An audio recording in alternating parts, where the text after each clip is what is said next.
This week on the New to You show, anime, Dr. Slump.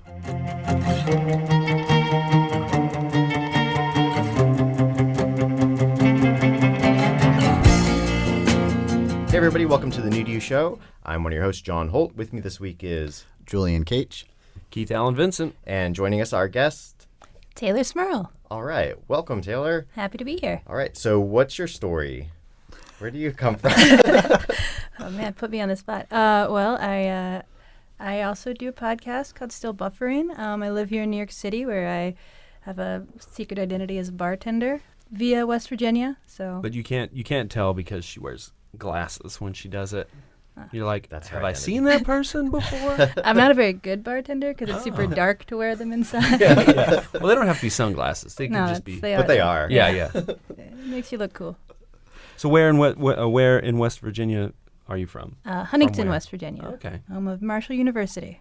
We Are Marshall. Isn't that a movie? That is Yeah, a movie. That's all right. Is that, it's like they go in this like half floor, it's like 13.5 and everyone has Marshall's face? No.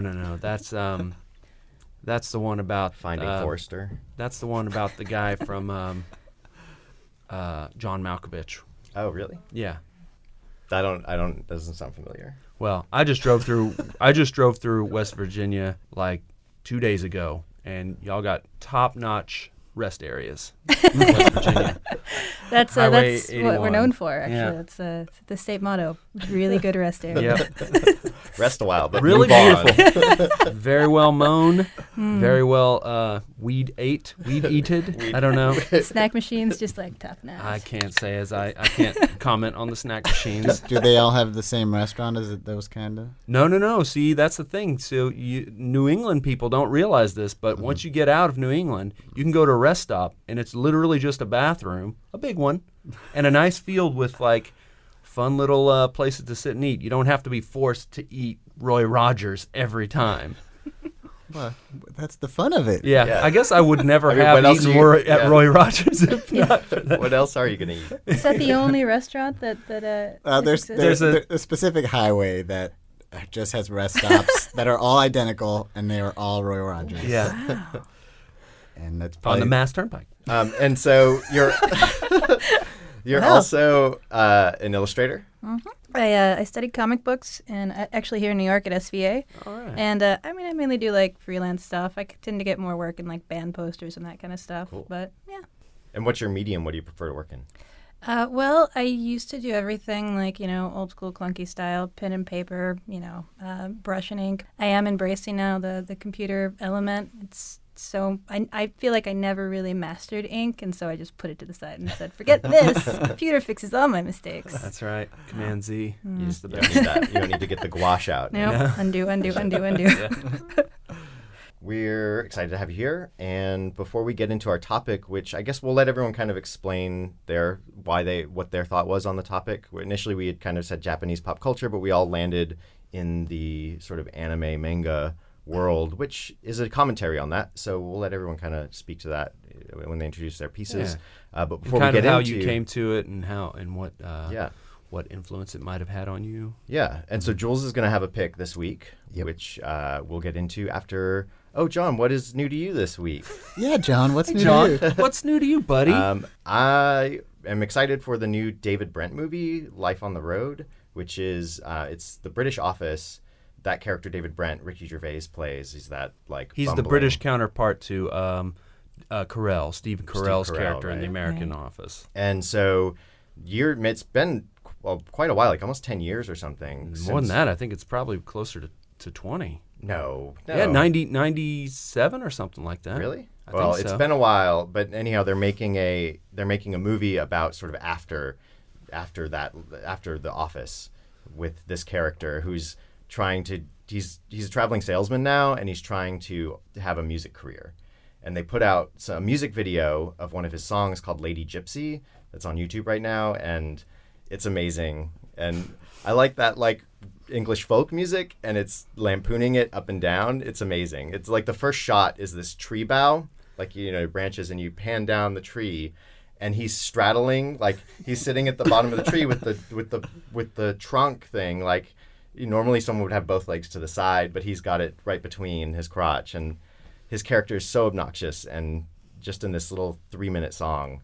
it So all just comes a across. correction. So the British Office aired from 2001 to 2003. Well, there you go. But that's still actually 15 years 15 years old. ago. Yeah.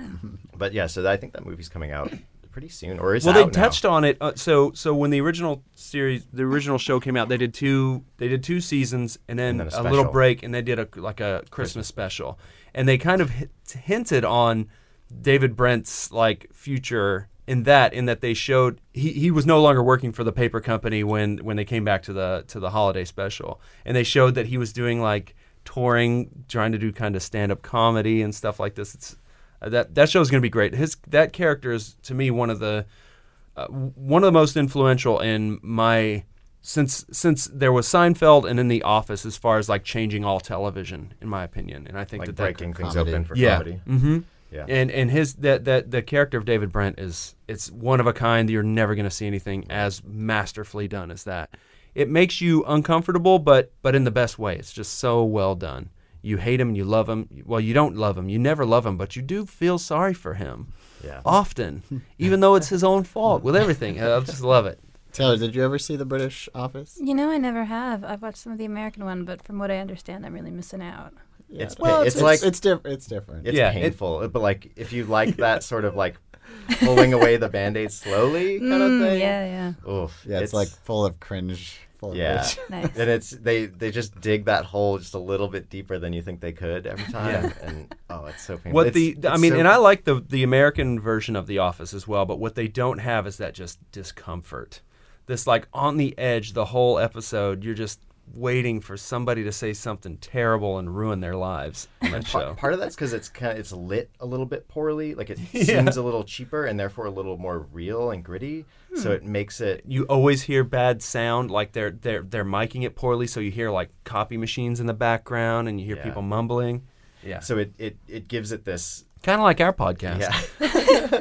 It takes away the polish and makes it a little like more grounded, and therefore when you're cringing, it seems like you're in a real situation Yeah. more. So it adds to the pain threshold. It's good.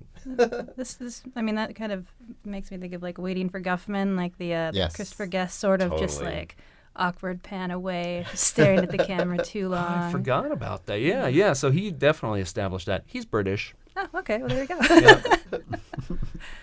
Wait, no, is he Christopher Guest is British, yes.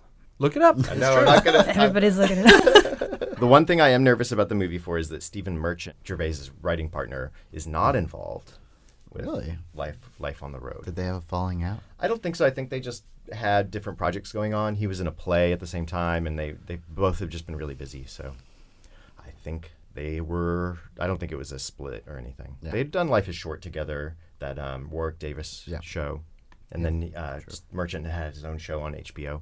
He's Which not is okay. British. Ladies man. That's what I thought.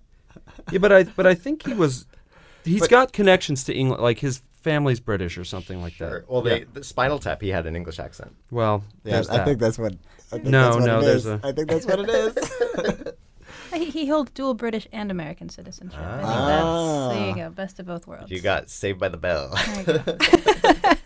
All right. Guest became the 5th Baron Hayden Guest of sailing in the county of Essex when his father died in 1986. That's So super he's a British. baron. He's Smashing. a baron. That's, Smashing. that's Yes. a level in British. Yes. So he's aristocracy.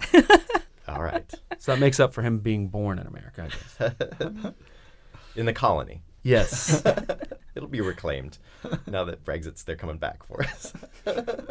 So if he dies, his brother inherits the title because his family have all been adopted. Whoa. His kids. Anyway, back to anime. Jules. Yes. Let's roll into your pick. Yes, anime.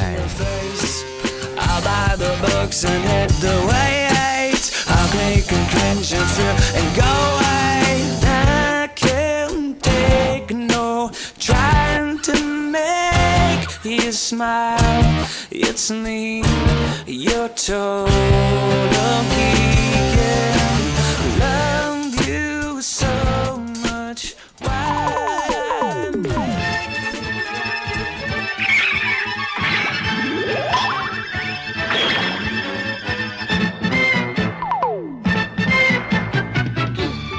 「きたぞあられちゃん」「キンキンキンキンキンキン」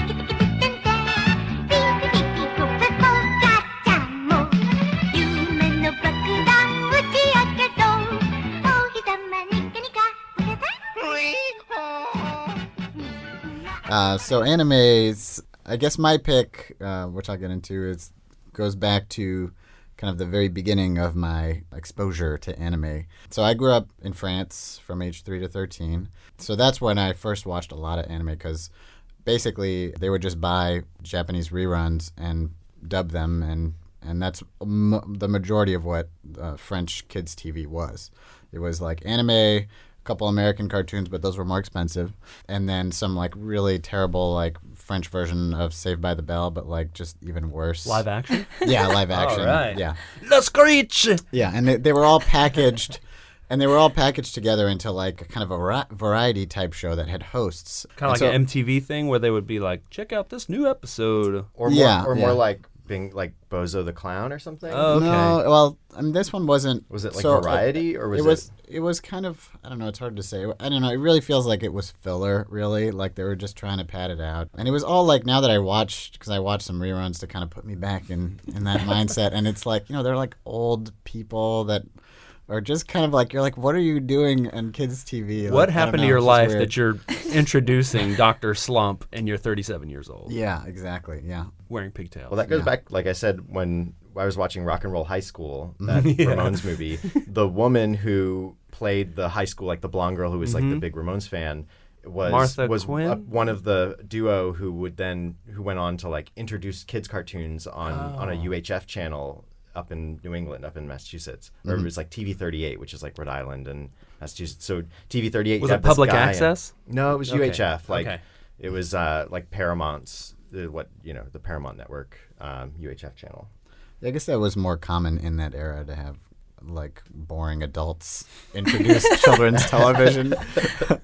I guess it was pre-Nickelodeon or something. I don't know. Well, they would act goofy and like Yeah. wear hats and suspenders. And stuff. It reminds me of when they brought over the Super Mario cartoon and they were like, no one will watch this. Let's put Captain Lou Albano dressed up as Mario to introduce it. And for some reason, that lasted for several years. So that was the context in which I watched. And what was the name of that What was the name of that block? So the particular one that this show was on was called Club Dorothée. So it's Dorothy's Club, and Dorothy was just this blonde lady, and she had like 5 co-hosts, and her show became really huge. It was like kind of the biggest kids show, I guess. Because it had Dr. Slump. Yeah, there were also only like 4 channels at the time, so like they concentrated the viewership. And we just didn't have as many options and things like that. So that's where I saw my pick, Dr. Slump, which is an early 80s anime. It was on in Japan between 1980 and 1984, and it's by Akira Toriyama, who of Dragon Ball Z fame. And Dragon Ball. Yeah, and Dragon Ball. But I mean, Dragon Ball Z, I feel like, is the global phenomenon that really Ball Z. that's what he's really known for. But he also did Dragon Ball before that, and then before even that was Dr. Slump. So it was kind of his first hit, his beginnings, and it started out as a manga and then was turned into an anime, as it often is. Did he do the manga? Yep, he did the manga. And so, I mean, it has all of the, kind of classic Akira Toriyama, like signature characters Visuals. and styles, but it's way, way, way sillier. Dragon Ball Z was pretty serious action with some comedic moments. Dragon Ball was kind of a mix of action and comedy. There was a lot more comedy. It was a lot sillier. And then Dr. Slump is like 100% silly, like just super ridiculous. And let's go into, because it's a lot of it's like referencing Japanese pop culture, but he's also like making up some pop culture. Like, what are some of those visual signifiers and some of his specific stuff? Since you grew up in Japan. Yeah, I'm so You get all those references. references. Tell us everything, Jules. Well, I'll give just a little synopsis, because most people who are listening probably haven't seen it, because it's actually really pretty hard to find in the U.S. because it was rerun in France because it was cheap, and here I don't think it was ever. I mean, I think it was in the 90s. Maybe they brought They it on. distributed like 5 of the movies on DVD here, and that's it. And even on YouTube, it's very hard to come by. So it's about Dr. Slump is the scientist. He's an inventor scientist who creates this little this robot girl, Arale, and they live in this town called Penguin Village. And so the whole world and Penguin Village is populated with all these wacky characters. There's like animal characters, and there'll be students in Raleigh's class that are look like Frankenstein and Ultraman and Superman. So there's a lot of pop culture references that are just drizzled in, and pretty much anything can happen in this world.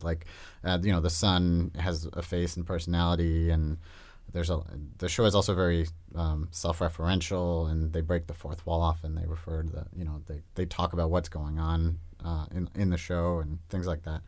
And Orale is because she's a robot, has like super strength, super speed. So a lot of the zanery and plot lines center around that she's this cute little girl who can just destroy a car just by running into it accidentally. And she's learning her way. She's learning about how to be a human. Yeah, and she I just want to stop you though and say zanery is a great word. You heard it here first, folks. Zanery, invented by Julian Cage. That's right. Zanery.com. I already got it. Yeah, and when I was a kid, I thought it was hilarious, and even today, I still think it's funny. And it's definitely showing its age in terms of the production quality, but I think it still has a lot of charm, and I just think Akira Toriyama he did a lot of things. Like, I really love his character designs and just the way he draws like cars and stuff like that. He has a way of kind of that super deformed look. Everything's like kind of small and cute and has. I love that all of his grown-ups are kind of grotesque looking a little bit. They're kind of like a little things. Yeah. And he also does the thing a lot where characters like switch radically from like super serious the doctor in particular. He'll go from being like suave and debonair in 1 second, and then the next he's just Dumpy. goofy and ridiculous and snot's blowing out his nose and stuff. And I love all that anime goofy stuff as well. Yeah, and I don't know, I just think it's really charming. It's also fun because it's Japanese are kind of more laid back about a lot of stuff that you wouldn't see in children's entertainment here or in France. And in France, they would just not censor anything. And I guess they're also more laid back, but I now looking back, I think it's kind of funny that I was watching all this. Dr. Slump's not the worst, but other shows that just had a lot of sexual content or ultra violence, and nobody batted an eyelash. But this one has a lot of sexual references and things like that. It's never there's a level direct. of innocence to it too, where it's this little girl robot is she's first put together, and the doctor's like, "Aha, I've made the perfect robot," and the first thing she does is "I'm flat." And he's like, "No, you're a little girl. You're supposed to be." And there's just those kind of moments where yeah, and because she's so innocent, she's innocent, and she also doesn't really know the culture, and so she's constantly questioning everything, and that's where a lot of the humor comes in. And she also knows part of the joke too is she'll know something and comment on it, even though there's no way she. Right. Yeah. She also doesn't know the proper rules of society, and she'll say things you're not supposed to say and do things that you're not supposed to, and everybody freaks out around her. But it also kind of pokes fun at kind of the cultural norms, and it's just silly, super fun. One of my favorite things is this character named Superman, and he's basically a guy in a Superman outfit. Except he can't fly or anything, but he just lays down on a skateboard and pushes himself and pretends to fly. And he's super because he eats the sour. It's like a pickled plum, right? Oh, yeah, bushy. Yeah. Yeah, a lot of the names of the characters are food. Yeah. Or food related or puns that we miss because we don't know the language. But there's a lot of wordplay and things like that. So I love this show when I was growing up, and I still like it today. I wish it was easier to find, and I wish you could find it in English, although I'm sure the dub would be terrible. And that's the one. It would be all voiced by an old colleague of ours. And that's the one thing I can say about that I loved watching anime in France is that because they have to dub everything all the time. There's just a whole industry built around dubbing, and there's really, really talented people who dub for a living, and I just think the quality of dubbing in general is just much higher, probably anywhere other than in the U.S. because we don't do a lot of dubbing. We export our culture, and then they dub. Yeah, and oftentimes here also they'll dub. They'll usually be on feature films. They'll get name actors just to have their name, and sometimes they're great, and other times they're terrible. They just don't know how to voice act. Right. Billy Bob Thornton in Princess Mononoke, it was terrible. Yeah. Or sometimes they're just doing it for the paycheck and they could care less. What's your hurry, child? So that was the one upside. that the dubbings were generally. I want to good. kill this beast for the emperor. No, he was like very monotone. Yeah. Like, oh, yeah, blah, blah. Anyway. So what did you guys think of Dr. Slump? I love it. What I want to say is like there's a certain first I think it's way ahead of its time as far as the comedy and stuff. I feel like only shows like The Simpsons and more adult themed. I hate that. It makes it sound like it's dirty. More like adult Triple X. Yeah. More like just pornography. No. The Simpsons and Family Guys of the world. I think they are only getting to the kind of Sophistication, fourth wall Yeah, constant comedy that these shows are doing. That these shows were doing in the 80s. It's amazing. Like the Ultimate Muscle or the Muscle Show that Holt brought in from the 80s some weeks back. It's just amazing that we haven't gotten there yet. And I feel like not only is Dr. Slump this way, but there's almost like a whole genre of comedy in Japan that is like that. You've got Dragon Half, I feel like is exactly that way. Ranma 1/2, and those are kind of the era, I think, as Dr. Slump. But even newer stuff like what is the show Hidori no Hibi? Is that what it's called? Midori no Hibi, the one where the kid woke up and there's a girl his classmate is on his hand, it's connected Perfect to his analogy. hand. Yeah, but it's filled with all these weird, really self-referential and fourth wall breaking stuff, and a lot of reference to stuff that we don't even get. So it's probably even way funnier if you knew it. What's the Project A is another one where it's just like there's a joke a second, and it's just amazing. And I don't know why there's not anything like that here yet. I think part of it is because is the vibrant like manga industry is what feeds anime. I mean, what feeds the whole so much of the culture, and it's kind of like anybody with who basically can write and draw can just go ahead and do it and just crank out a ton of material, and they'll improve over time, and then also there's just so many avenues for manga that and so much of it released constantly that I think it just creates I feel like here we just don't have as many outlets. If you're going to be a runner in Kenya, your competition is much steeper because it's such a cultural thing there. Yeah. So I guess What? like that. Yeah, maybe. No, long distance running. Long distance running. Right. There's a Raises reason the why bar. all marathon. Yeah. Yeah, that makes sense. I just had a couple questions for you though, Julian. How old were you when you first? Was this your first anime? Well, there were several. At the same time. Yeah, there were several. Do you remember any of those? Yeah, Ranma 1/2 was one of them. City Hunter was another one. We also had the Power Ranger style live action Japanese shows. We also had those. Bioman was one of them. I saw a great clip of that on YouTube today. Yeah, which is funny because right when I moved to the States, Power Rangers came out and became a huge sensation. And I had seen the exact same show, but with the Japanese actors, and it was just very surreal, And for me, But Rita Repulsa was the same. That's true. Yes. Yeah, and some of the other animes, there were definitely more, but BattleTech was one of them. BattleTech? Or no, not BattleTech. Robotech. Macross. Robotech, yes. Robotech. SPDF one. Belle and Sebastian. Oh, yeah. But that was, I think, a French co. What about the one where the kid goes to South America? Oh, yeah. But that was also another French co-production. That was City of Gold or something. The Mysterious... The Mystérieuse Cité d'Or. I can't remember the English title. The Mysterious City of Gold. Yeah. That's what it's called in the States? I don't know what it's called in the States, but it's something like that. Yeah. And many others. There were a lot of shows. So, you're an animator now by trade. Mm-hmm. Do you, when you were growing up, did you find that you were more drawn to the animation than the kids around you, or was just everyone was watching it? It's just kind of you had the skill. I just watched a lot. I think watching TV was my number one pastime. So I just watched everything all the time. So it's hard to say, but I definitely liked animation, and Who Framed Roger Rabbit, which we talked about recently, was one of the first movies that I really was I love this movie. But in terms of anime, the relationship to anime. So I didn't really think of anime as a thing. It was just cartoons, especially at that to age, me, right? And then when I moved here in high school, anime started to become big, and I had friends who were really into anime. And when I went to the comic book shop, the comic book guy always had some bootleg anime like VHSs that he would like let us borrow and stuff like that. So then that's when like anime became anime and it was like kind of this cool thing from abroad, and then I started like realizing, oh hey, I've seen all these shows. Like my friend was like, oh, I got Rama 1/2. I was like, yeah, I grew up watching that. So it was interesting to kind of like have that changing relationship to it. But so watching, they were all dubbed in French.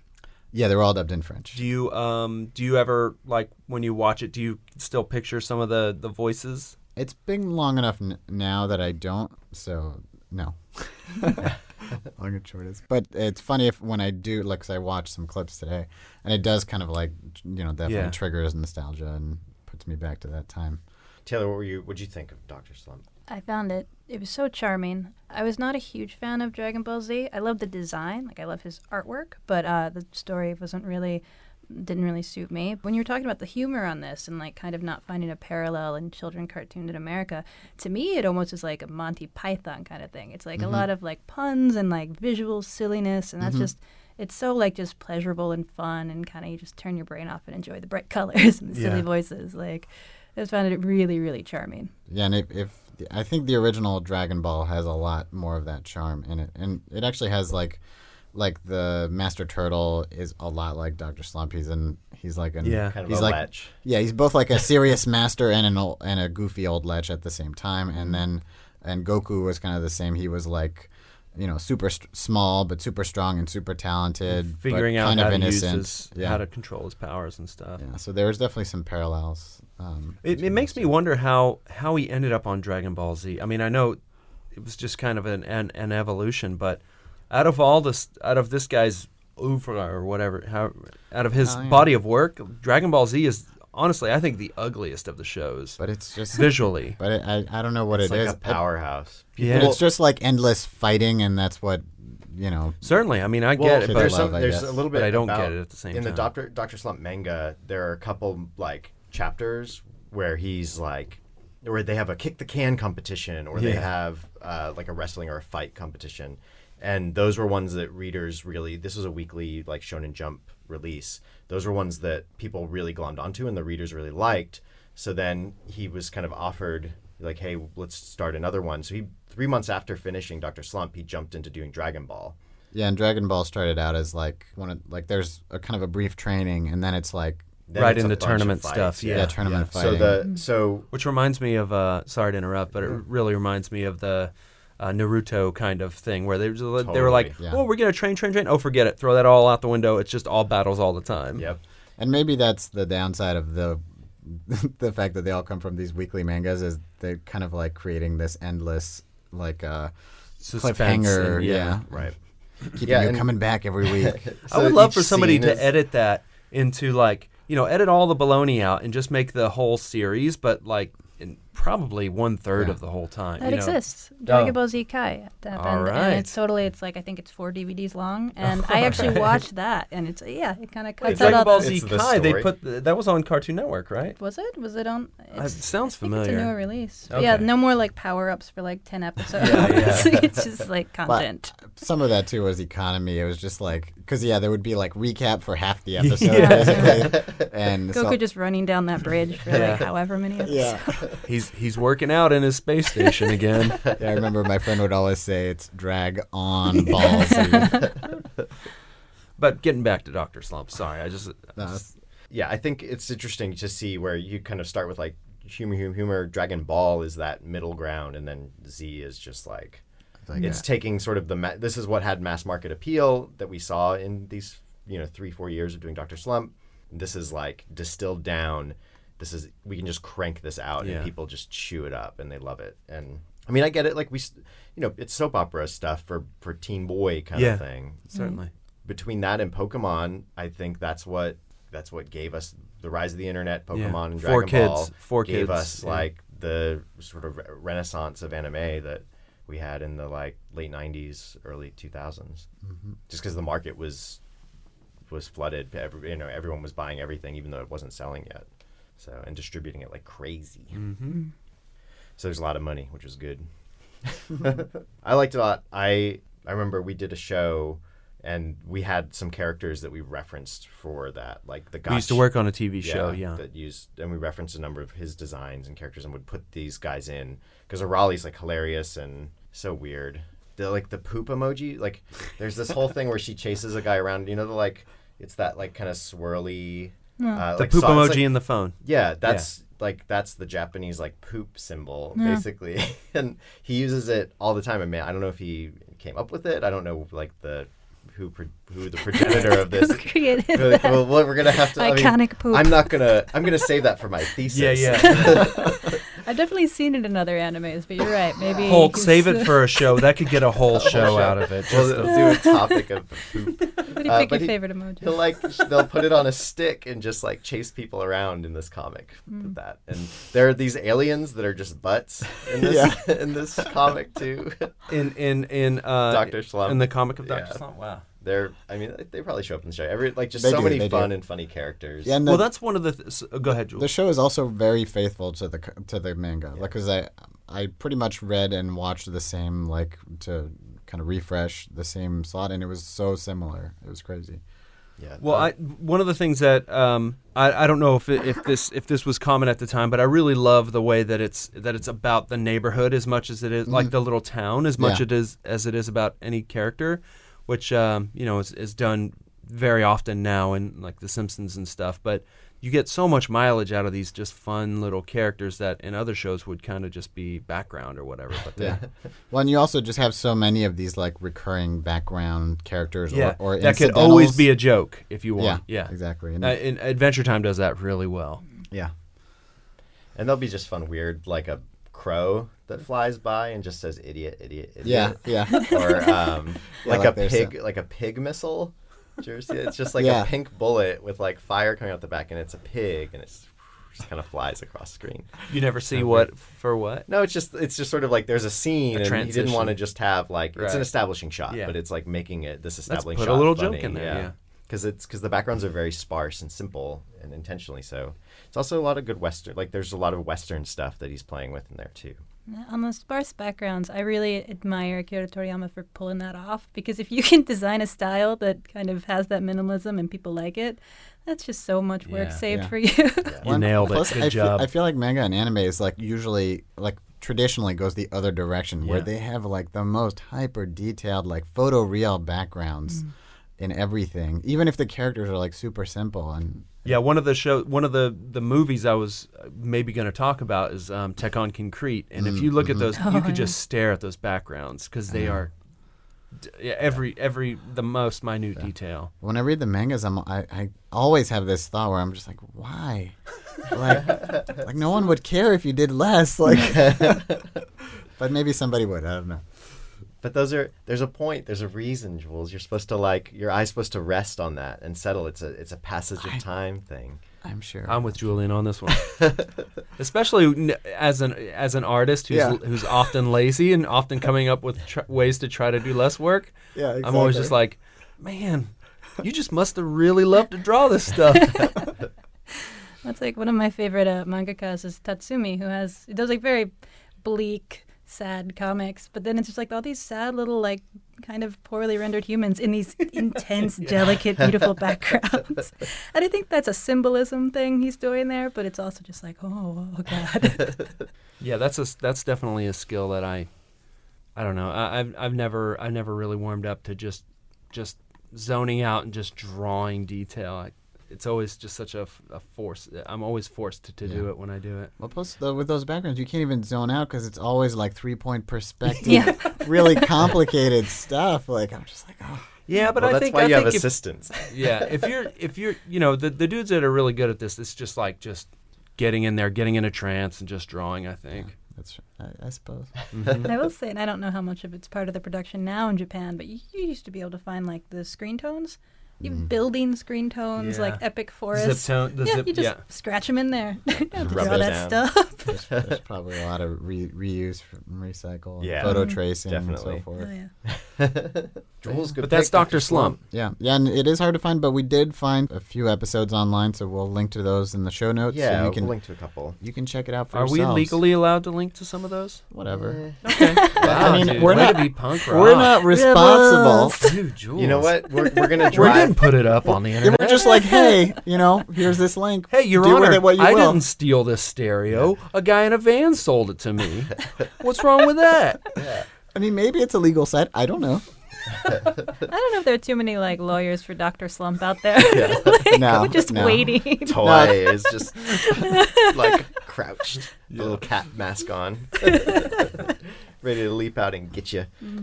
But yeah, and especially if you've been a fan of Dragon Ball.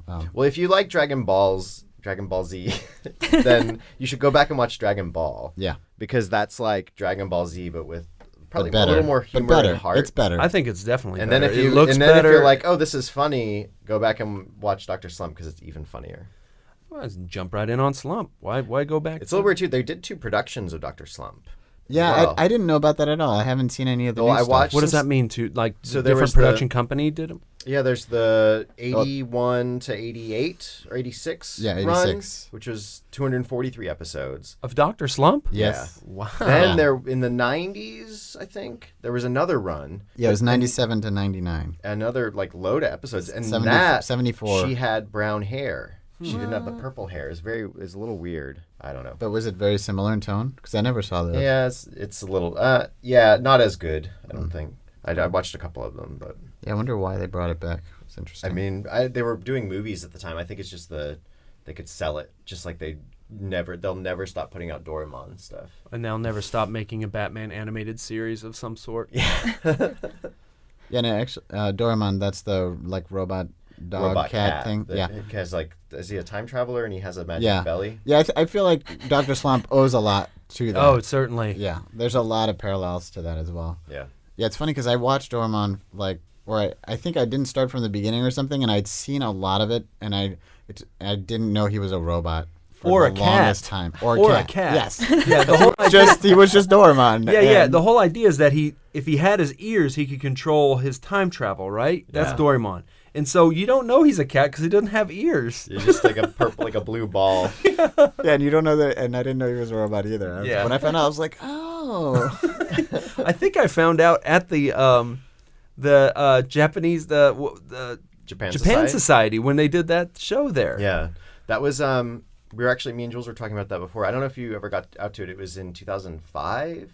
They had a Murakami curated exhibition. It was the third in his Super Flat series called Little Boy, and it was like subculture and pop culture in Japan. The otaku. Yeah, and it was Super sort of cool. like his whole idea was how it was extrapolated from like that they're like when the bomb hit post World War or at World War II and post World War II, it shaped and sort of like forcibly infantilized society a little bit, and that's why you have corporate culture, but then the mascot is this like circle ball, like hey cat character, So it's this odd dichotomy of businessmen reading like panty manga. He was just kind of playing with that, and that's what his art, I guess, is playing with Yeah. too. Is what a lot of his.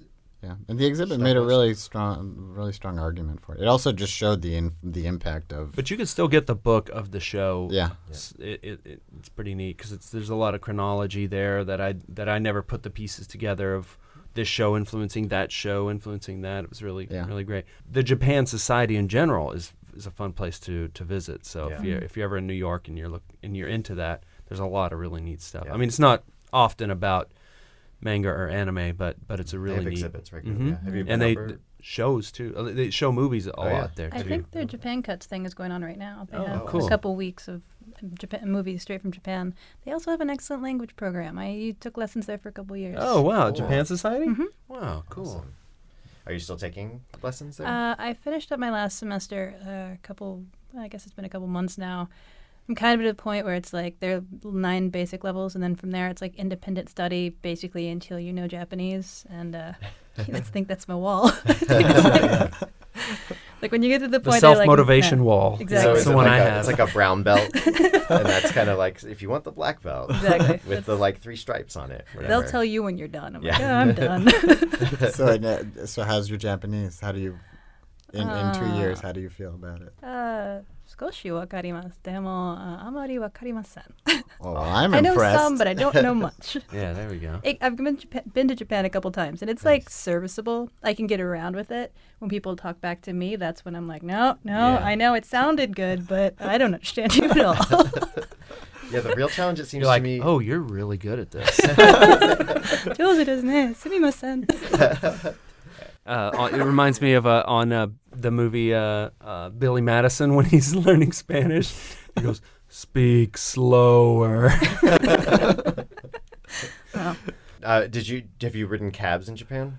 I did one my most recent time because the trains go down at midnight, Yeah. and you can stay at a bar. They'll let you stay until like 5 or 6, but that's a long stretch. And I think at like midnight, I was like, no, I'll make it. And then at like 3, when I was wasted and falling asleep, I'm like, no, I'm not gonna make it. So I took a cab back, and luckily I had a Japanese friend of mine like instruct the cabbie. We still got lost, and I still Yeah. had to wander around for an hour, but super expensive. Yeah. Cabs in Japan are crazy. We were like down the. So we wanted to go to what's the park that has the kids who are like, oh man, I'm totally blanking. So there's the Circle, North Corner. There's like the main park, and there's these kids who like dress up like they'll either be dressed as like the crazy greasers or they'll be all like Lolita'd out. Yeah. So there's this park entrance, and it's not Shibuya, whatever. I don't forget. There's a park in Japan. There's a park in Japan, Yeah, but so in there's Tokyo. there's this known entrance where there's these kids who dress like in this sort of pop style and hang out, Okay. and it's like a thing to do. But we were like, hey, we want to go to this park. We were saying to this cab driver, and he's like laughing at us. And we're like, yeah, to here. And we were with a old coworker, Arisa, and she's like, yeah, to here. And he's like, are you sure? And we're like, yeah. And so he drives up the hill, like half a block, and says, okay. We're like, oh no. And then He's like, that'll be $40. yeah, Yep. exactly. It was like the minimum charge, like 1 million yen. But the address system or lack thereof there is Oh, crazy. And like, Well, it's I like mean, that's where those Japanese horror stories, right? The spiral is. Is that the Uzumaki? Wait, I'm, Yeah. in I'm the the streets only of one here. Japan. I'm the only one here who hasn't visited Japan, I guess. get with it, man. Golly, man. How can you talk about anime if you haven't been to Japan? Have you eaten sushi? Mom, everyone else is gone. But I'm sure in the next couple weeks we'll be sharing more Japan stories because we're going to be, I'm sure, talking about Yeah. more episodes of stuff we love from anime. That's right. Yeah. All right. So let's not use them all up in So this you're one, saying guys. that- Okay, all right. So Dr. Slump, you can actually all the manga was released here in the U.S. You can get the manga. It's 18 volumes of it, I think. So you can buy that. I don't know who published it, but Viz or somebody. You can pick that up, and then you can find. We'll put links up for it, but there may be some movies that you can find for Dr. Slump. But otherwise, it's a rare gem. But Dr. Slump from Akira It's Toriyama. worth looking up, though. It's worth. I mean, if you're interested in anime, it's a really fun one to seek out. It's really great. Yep. And Right. and dude, Jules, great childhood to have been able to watch this as a kid. I know, man. Lucky. Thank, Get to go to Japan. Get to Thank watch God. Dr. Slump as a kid. thank goodness French TV is so cheap. Got to watch the Power Rangers like way before we did. But they were already old reruns by then. Oh man. That's the best part. Docteur Slump. Professeur Slump, tu es un farceur, sacré professeur Slump, génie au grand cœur. Quand tu as inventé le joli robot Aral, cette petite fillette t'était donné bien du mal. Mais tu ne savais pas que tu allais bien t'amuser. Si c'était à refaire, eh bien tu recommencerais. Sacré professeur Slump, tu es un farceur, sacré professeur Slump. To such a question, there are many possible answers, such as hard work. Feel I'm alone in this. Hey everybody, thanks for listening to our first episode on the topic of anime, Japanese pop culture. I'm one of your hosts this week, I was one of your hosts this week. You are. You continue. I am to be. still. You can find me on Twitter at Lord Joho. Where else can you find me? Not Dead John on Snapchat. I don't know. I haven't used that much. Well, you have another podcast too. You should mention Oh, sometimes. and we do a podcast called Board Ghost, a storytelling RPG podcast. yeah, And Jocko's trying to make me do another one, but a third podcast. yeah, about that book that we talked about a while ago. But we'll figure that out. You should. I'll let everyone Jocko's. know. He's a fun guest. Yeah. He'd be great. We'll see. But yeah, so Jules, where can people find you? You can find me on Twitter at Beautiful Jules, or same on Snapchat, Beautiful Jules. All right. You can find me, Keith Vincent, some of my art and designs on Tumblr at earthlingkeith.tumblr.com. I joined Twitter under zanery.twitter.handle. Whoa. No, I didn't. I'm just joking. He's at Enchan. Hoyoyo. I don't know what any of that means, but You're at- I was just making a joke about Zanery. I was bringing it all back home. Taylor, where can people find you? Well, I do a podcast with my two sisters called Still Buffering. It's a teenage advice podcast. It's a great show too. Oh, thank you. Thank you so much. I also have a Tumblr. It's taylorsmurl.tumblr.com, and I'm on Twitter as Taylor Squirrel. So, All right. yeah. Very cool. And we'll have links to everyone's contact in the show notes or on the website. Speaking of the website, you can watch all of our episodes there. We are now on YouTube. Everything that copyright and length would allow me to put on YouTube, I put it on YouTube. So we're up there. You can follow us. I think it's just, if you look for John Holt, if you just look for New to You Show, there's an entire playlist, all the episodes. So that's good stuff. Oh, back episodes from previous seasons? Whole shebang. Wow. Again, We need to animate them all. Yeah, right now it's just sort of like low res thumbnails from the show, so it's great. Maybe we'll do puppets and we'll act. We'll act ourselves Yeah, out. yeah. I will leave you to it. Okay. Your puppet is now a pineapple head. So you can follow New to You Show on Twitter at New to You Show. You can see us on the website, newtoyouShow.com. You leave comments on iTunes if you choose. Yeah, review us there. That would be help us out. Nice, I Hint, guess. hint. Yeah. You can't, don't leave anything lower than a star. Do whatever you want, but just don't ignore us. Share alike. Next week, Taylor will be up next with her pick, Serial Experiment Lane, which is a fantastic show, as we continue our topic of Japanese pop culture / anime. It may not be new, but maybe it's new to you. Explosion sound. It's all about the music. This pitiful life is all about the music. With him together forever, without the limitation of time ever again. So the second coming of the Lord is not dead. They're two separate